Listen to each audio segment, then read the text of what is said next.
За тэгээд одоо 2-3 байнгын хороо чуулган гэдэг давнаал хэллээ.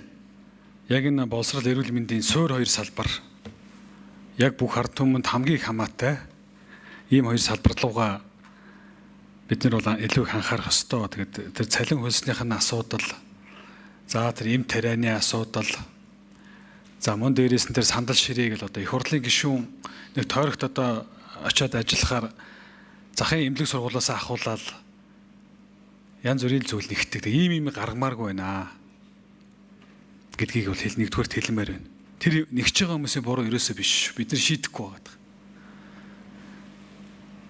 За хоёрдугаарт харамч хүн хоёр дахин төлнө гихчээр хөдөлмөрийн аюулгүй байдал гэдэг одоо би түрүү жилчин гэл үгэлж ирсэн. Тэгээд ёр юм шиг нөгөө станц дээр осол гарсан. 400 сая төгрөгийн эрчим хүчний салбарт манай инх цэцэг гишүүн тэр хэлэл тавьсан. Тэрийг огт тавьж зарцуулаагүй. Тэгсэн 100 тэрбумын хохиролтой осол аваар гарсан.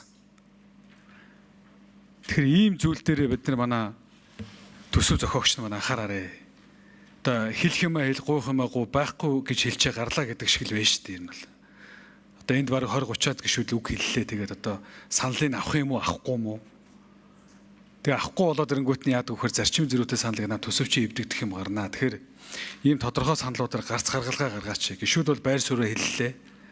Тодорхой одоо саналуудаар бол байр суурь нэгдэж чинь тэр 24% төсвийн урсгал зардал гэдэг нэг юм имийг хэрэгтэй заалтаа бол тэр жилийн үйл ажиллагааны төлөвлөгөөнөөсөө бол татаад аваад хэрэглээд байгаа.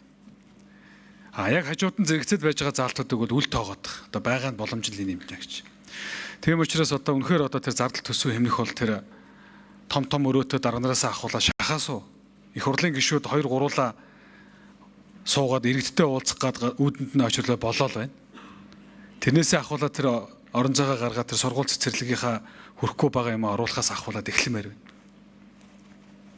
Манай одоо төрийн байгууллагад бол яг нэг үйлхэд бол байшин барилга бол бас байгаа шүү дээ. Тэр ийм шинжлэгийг бол хийнэ гэж бодож байгаа. Төсөв энэ дээрээ тулж байгаа бол. Нэг хэсэг нь одоо хаан шиг залраад нэг хэсэг нь бол одоо хичээлэх байргүй, сургуулгүй. Тэр хөвсгөл Монгол улсын хамгийн хойдлын нэг сум дээр очиод харсан 50 хэдэн зуухтай сургууль байж ирлээ. Тэгээд 21-р зууныхаа үеэр л байж ирлээ. Сургуулийн төсөв тавьсан тийш нь ордог хүн байж байхгүй.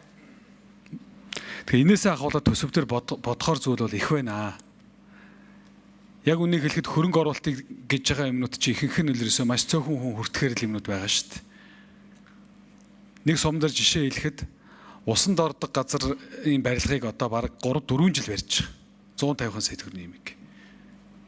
100 жил болж байгаа сум тэгээд усанд орох газрынхаа барилгыг 4 жил давнуулан барина гэдэг бол энэ бол цаанаа бол бүр ингээд тендер аваа сурцсан хэсэг хүмүүс юм. За нийгэм бодлогын байнгын хороо одоо үндсэндээ боловсрол эрүүл мэнд соёл урлаг гэдэг нийгмийн суурь салбар хөрөнгө мөнгө нэгтэг. Тэгвэл энэ хөрөнгө мөнгөний асуудал нь маш олон хүнд хамаатай. Бидний үр хүүхдүүдээс ахуулаад ахмадууд одоо тэр ажлын хэсэг байгуулсан. Би одоо тэр байнгын хороодын зүгээс тавьсан сангийн амны одоо үүдэн дээр очиж ахмадууд тэр тэтгэврийн асуудлыг нэхин үз. Гэр бүл хөдөлмөрийн яам дээр очих нь үз. Эмч одоо совилогч нар эрүүл мэндийн яам дээр очих нь үз. Уул нь АИВ-ийг олчих гоо дунд нь нэлээл одоо үзхийн тэгээд хамгийн гол нь ямар ч боломж байхгүй үгүй гэдэг л байр суурийг бол илэрхийлээ суугаад байгаа нь. Энэ байр суурийг эргэж бодоорой. Тэгээд төсөв дээр хэлсэн саналуудыг бол та бүгд маань бас авч дараагийн ээлжинд оруулж ирээрэй гэдгийг хүсье.